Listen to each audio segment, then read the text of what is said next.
Karen called police when I blocked my own driveway, had no idea I'm a high-ranking military officer. 1. The Karen next door. I'd only been back home from deployment for 2 weeks when Karen made her first move. My name's Major Ethan Ross, U.S. Air Force. I've spent 18 years serving this country, leading missions in some of the most dangerous places on Earth. But nothing, absolutely nothing, could have prepared me for the battlefield that awaited in the peaceful cul-de-sac of Maplewood Estates HOA. I bought this house a year ago while I was overseas. My sister had helped me set it up, made sure my property stayed maintained, and even paid the HOA dues on time. Everything was fine until the moment I parked my military-grade truck across my own driveway one morning to unload some heavy boxes. Karen appeared like a storm cloud in yoga pants. "Excuse me," she screeched from across the street. "You can't park there. You're blocking the street view and violating HOA parking regulations." I turned around, a heavy crate in my arms. "Ma'am, this is my driveway."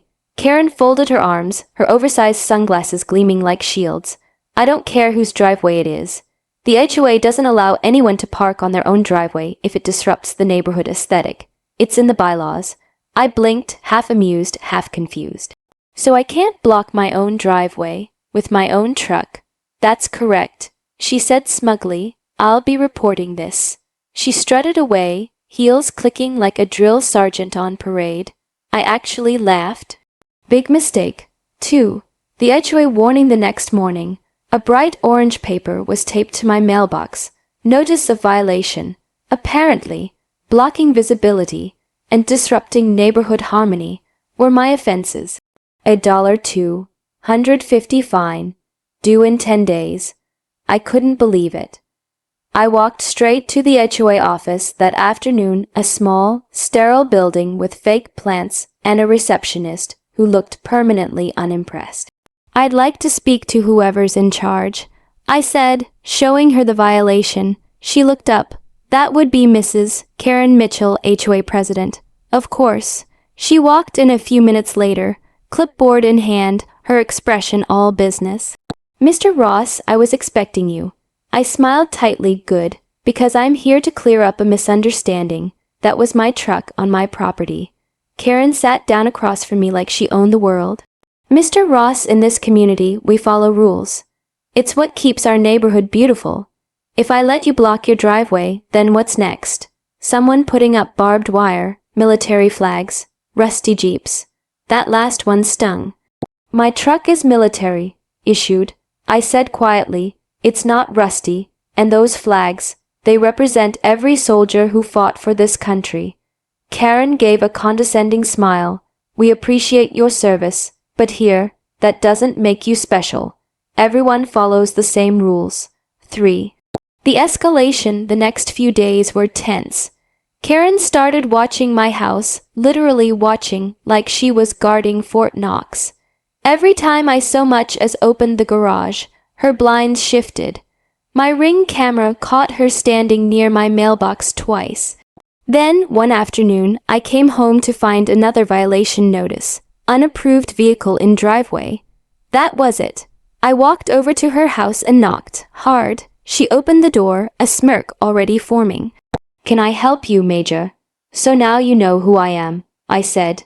"Good, because I'm getting tired of this harassment." "Harassment?" She scoffed. "You're breaking community standards." "Karen," I said, keeping my voice calm. "I've fought in countries where people didn't have the right to even own a driveway. You think I'll let you fine me for using mine?" Her face flushed. "You don't intimidate me with your rank, soldier boy. If you don't move that truck, I'll call the police." "Go ahead," I said flatly. "I'd love to explain to them how I'm blocking my own property." She didn't hesitate. She picked up her phone right in front of me and dialed. "Hello, officer. Yes, there's a suspicious vehicle blocking a driveway on Maplewood Estates. Yes, I believe it's a military truck." I stared at her, disbelief turning into quiet fury. 4. The police show up within 10 minutes. 2 squad cars rolled up, blue lights flashing. The officers stepped out, one of them already recognizing me. "Major Ross," Officer Daniels said with surprise. "Didn't expect to see you back here." Karen strutted up, waving her clipboard. "Officers, there's an illegal vehicle here. It's blocking the road and scaring the children." Officer Daniels turned to her. "Ma'am, whose driveway is that?" "His," she said triumphantly. "But it's against HOA." Daniels raised a hand. "Ma'am, this is private property. He can park there." Karen's smile faltered. "But it violates. The law doesn't care about your HOA bylaws." Daniels said, his patience thinning. "We're not issuing any citation." I couldn't resist. "You heard the man, Karen." Her face turned redder than her lipstick. "This isn't over," she shouted as she stormed off. Officer Daniels shook his head. "You always manage to find trouble, sir." I grinned. "Guess trouble found me first this time." 5. The retaliation the next week was pure warfare. Karen started sending formal complaints to the HOA board. She claimed my truck leaked oil it didn't. She said my American flag was too aggressive. She even accused me of intimidating neighbors by wearing my uniform outside. I filed my own reports detailed, organized, and backed with video evidence. But the board, they were all under her thumb. Every email I sent got a canned response. Every appeal I made was under review. It became clear that Karen wasn't just a nosy neighbor, she was the HOA. And she was enjoying every second of this power trip. So I did what any strategic officer would do. I prepared my counterattack. 6. Operation Freedom Driveway. I started small. First, I installed 4 cameras high resolution, night vision, audio recording. Every angle of my property covered. Second, I got the local zoning laws and state property codes printed, highlighted, and laminated. I made sure every word about private parking rights was ready to deploy like legal artillery. Then I started gathering intel. My neighbor, old Mr. Jenkins, told me something interesting over coffee one morning. "You know, Karen's been renting that house. Technically, she's not even supposed to serve as HOA president if she's not the legal owner."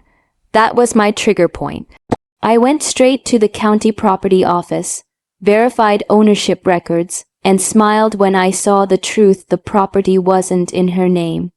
It was her ex-husband's. Boom, I had my ammo. 7. The final straw that evening, Karen took her harassment too far. I was unloading some new gym equipment from my truck when I heard shouting from across the lawn. "You're making too much noise. This is a peaceful community," she barked. "It's 5 p.m., Karen. That's not even quiet hours." "I don't care. You're violating the spirit of the neighborhood." Then she said it, the line that made my blood freeze. "People like you think you're above the rules because you wear a uniform." I turned slowly. My voice dropped to a calm, dangerous tone. "You have no idea what people like me have done so you can sleep safely in that house, Karen." She rolled her eyes. "Oh please, you and your macho stories." I didn't yell, I didn't threaten. I simply said, "You've just declared war on the wrong person." She smirked. "Good luck fighting the HOA." I smiled back. "No, Karen, I'll fight smarter." And that's when Operation Freedom Driveway officially began. Operation Freedom Driveway. Phase 2, Karen thought she'd won. She strutted around Maplewood Estates like she was queen of suburbia, clipboard in hand, whistle around her neck, and a permanent sneer for anyone who dared question her. But she didn't know who she was dealing with. As a career officer, I'd spent my life coordinating intelligence, running logistics, and executing complex missions under fire. Taking down one corrupt HOA president, that was just another tactical op. I started by documenting everything, every violation notice, every phone call, every instance she trespassed or verbally harassed me. By week 2, my folder was thicker than a mission dossier, but the real weapon wasn't my paperwork, it was the truth. Remember what I found at the county property office? The house Karen was living in wasn't legally hers. It was under her ex-husband's name, which meant she wasn't even eligible to serve on the HOA board. That was the opening I needed. 2. The neighborhood allies. My next step was recruitment. I started knocking on doors, politely, calmly, respectfully. Most neighbors were hesitant at first. Karen had intimidated them for years. She fined them for ugly mailboxes, dirty trash cans, and even noisy pets. But once I showed them the proof, the ownership records, the bylaws she'd violated, the recordings of her harassment, they started listening. Mrs. Alvarez from across the street was the first to break. She fined me $200 because my grandson's bicycle was visible in the yard. She said, "We've all had enough." Then came Jenkins. She charged me for a lawn trimming service she never ordered. I tried to complain, but the board ignored me. Turns out she is the board. By the weekend, I had a small army of fed-up residents. We met in my garage, neat, organized, coffee and snacks on the table, projector screen showing the HOA charter. I laid it out like a mission briefing. Karen's been violating HOA bylaws by holding office illegally. We have evidence. If we call a special vote, we can remove her legally and replace the board. The room buzzed with excitement. For the first time in years, people felt hope. "Major," Mrs. Alvarez said with a grin, "you lead the operation. We'll follow orders." I smiled. Then it's settled. Operation Freedom Driveway moves to Phase 3. The ambush meeting. Karen called a mandatory HOA meeting the following Tuesday. She clearly planned to confront me publicly, probably hoping to humiliate me. But I had other plans. The community hall was packed. Karen sat at the front table, papers stacked high like she was presiding over a courtroom.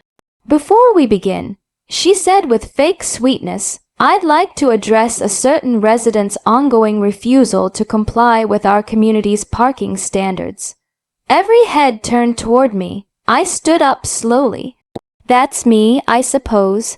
Karen smirked. "Yes, Major Ross, you've been issued 3 warnings and continue to block your driveway with a non-conforming vehicle. Therefore, the board has voted to impose a recurring fine of—" I cut her off. "Of exactly $0. The room fell silent. I pulled out a document from my folder and walked up to the table. This is a certified record from the county assessor's office.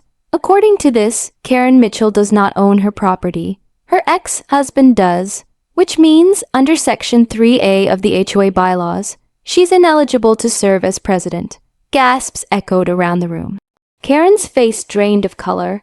That's absurd," she stammered. "My name is on the mailing list." I flipped to the next page. Mailing list, yes. Deed, no. I turned to the crowd. "Furthermore, I've gathered testimonies and evidence of financial mismanagement, intimidation, and improper fines, including video of Karen harassing residents. Officer Daniels, the same cop from before, stepped through the door at that exact moment. I'd invited him as a witness. "Evening, everyone," he said. "We received multiple complaints about misuse of authority under HOA jurisdiction. Just here to observe." Karen's voice cracked. You can't do this." I leaned in, voice low and firm. "I just did." Then I handed the stack of signatures over half the neighborhood to the secretary. Under Article 9, subsection D, we officially motion for an emergency vote of no confidence in the current HOA president. The room erupted. Hands went up across the room. Karen slammed her gavel, screaming, "This meeting is over." But it wasn't, not by a long shot. The fallout by the next morning, Karen's downfall was complete. The board secretary, Mrs.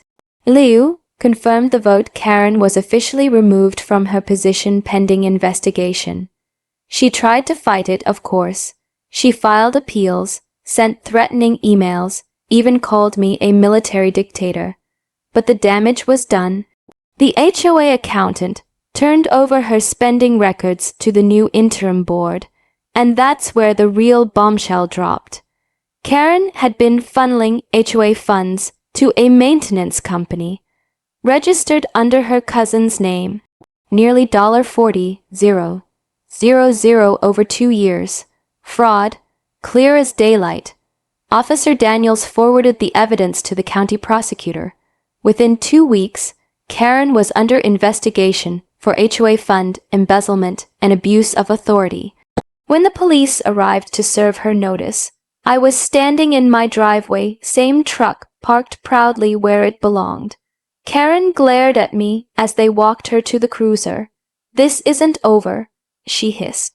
I folded my arms. "Yes, it is." As the car pulled away, Mrs. Alvarez and Jenkins cheered from their porches. Someone even waved an American flag. It wasn't just revenge, it was justice. 5.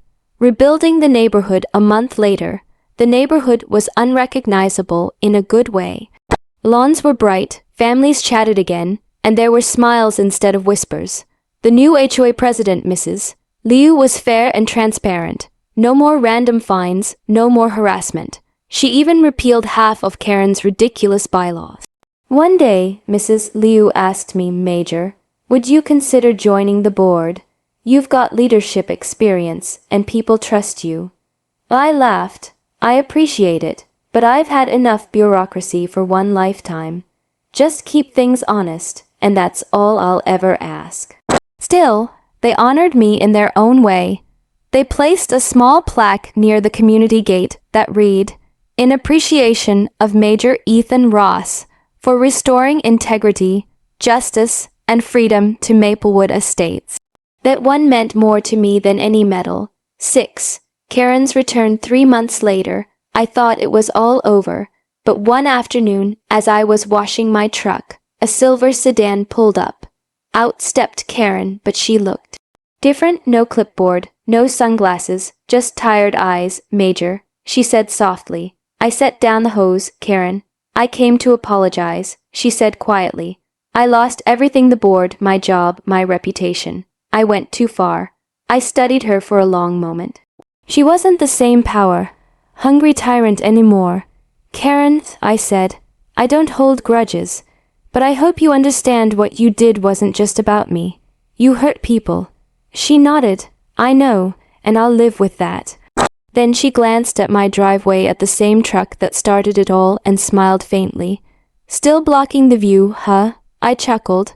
"Freedom looks better this way." She laughed once, then left quietly. And for the first time since she moved in, Karen didn't slam her car door. 7. The symbol. Later that night, I sat on my porch, watching the sunset reflect off my truck's hood. In the distance, the flag on my porch fluttered in the evening wind. That flag had been with me through desert storms and sleepless nights, across oceans and continents.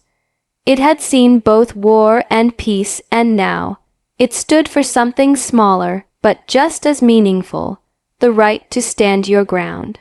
Sometimes battles aren't fought overseas. Sometimes they're fought right at home, in driveways, in meetings, in the quiet corners of communities where people forget what respect really means. And as for Karen, last I heard, she moved to a different state. No HOA, no bylaws, just a regular house in the countryside. Maybe she finally learned that control doesn't equal power. As for me, every time I park my truck across my driveway, I smile. Because that space, that freedom, I earned it.